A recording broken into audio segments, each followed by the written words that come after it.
basically opposed this project because of the fact that we view this as the state getting into a venture capital project.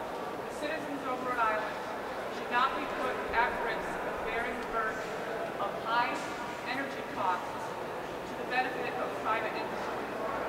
And so that is our primary objection to the Deepwater Wind project. This is a solely privately funded project in which there was no risk to the ratepayers that we would be in support of the project.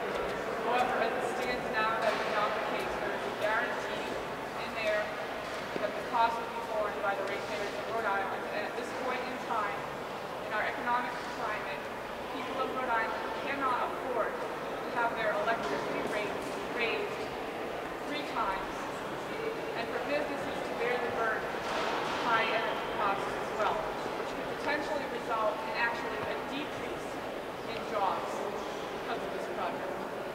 So I'd like to now move on to our next speaker, who is Bill Faulkner from the Ocean State Policy Research Institute, and he's going to give us some additional information about why Osprey opposes this project.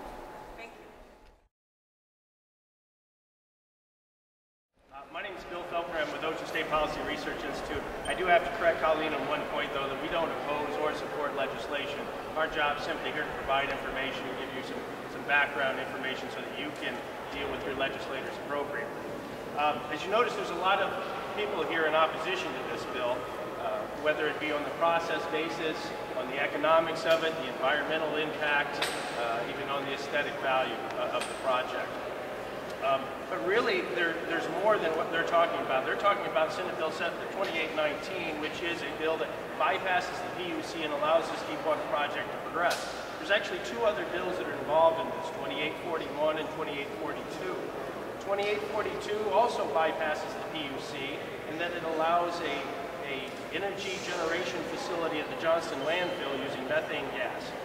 Might be a great idea, might even be a bargain, but again, it didn't go through the PUC. As Colleen kind of mentioned too, we don't have a choice in who we buy energy from, so we empower the PUC to be our watchdog. And if you bypass that entity, then we as consumers don't have any recourse. 2841 is also being heard in this House today, as a matter of fact, and that's the decoupling bill for National Grid. Long and short of that bill is it also goes around the PUC, and the PUC's decision to reject a proposal that National Grid put forward.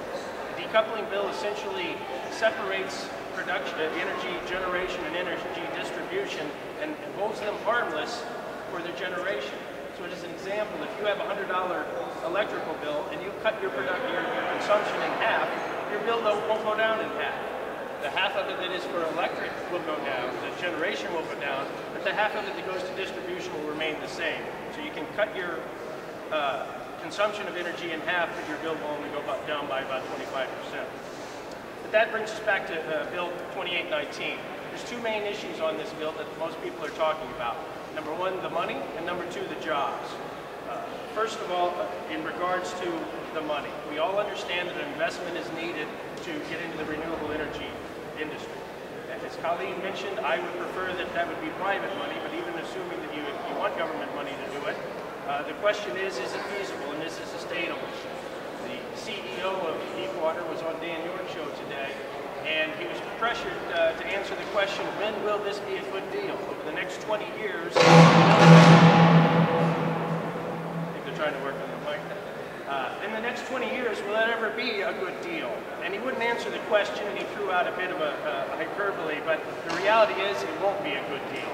Testimony presented to the PUC showed that the energy generation price will go up about 60% in the next 20 years. We've done the research historically, and over the last 20 years, energy went up 77%. But for the Deepwater price to be even equivalent at the end of the 20 years, our inflation rate would have to be 410%. Now, quite frankly, if we reach a 410% inflation rate, renewable energy will be the least of our worries. But it's not going to happen. The reality is we will have a 60 to 80% inflation rate, and thus this will never make sense, and it's going to cost the Rhode Island ratepayers about $390 million over the next 20 years. That brings me to the second and last point, and that's jobs. They say this will create jobs. The testimony to the PUC said there will be 35 to 50 temporary jobs and 6 permanent jobs. So they say that's not the jobs we're talking about. We see an industry coming here and we can create 800 to 1,000 jobs. Well, we can look to Spain, where they've been doing this for decades, and a report just came out of the University Rey Jean Carlos that showed that in Spain, for every green job created, 2.2 jobs were lost. It's not easy to see why that happens.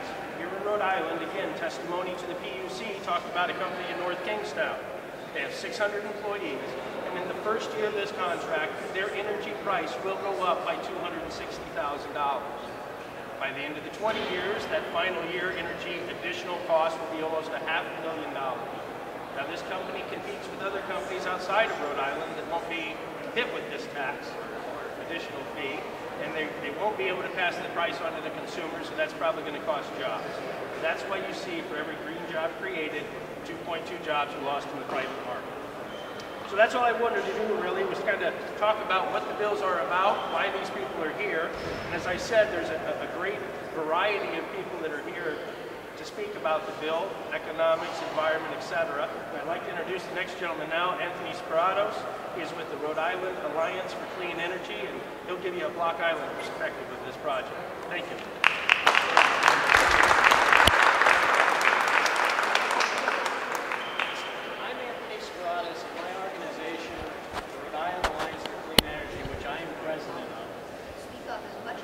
Proposes the project that Deepwater Wind wants to build. Can you all hear me? Okay.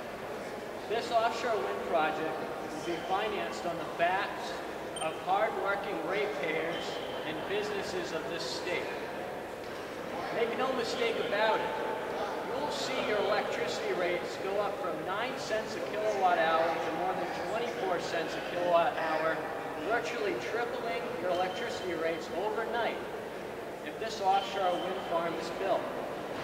They will then increase every year above the 24 cents after that for the 20-year contract.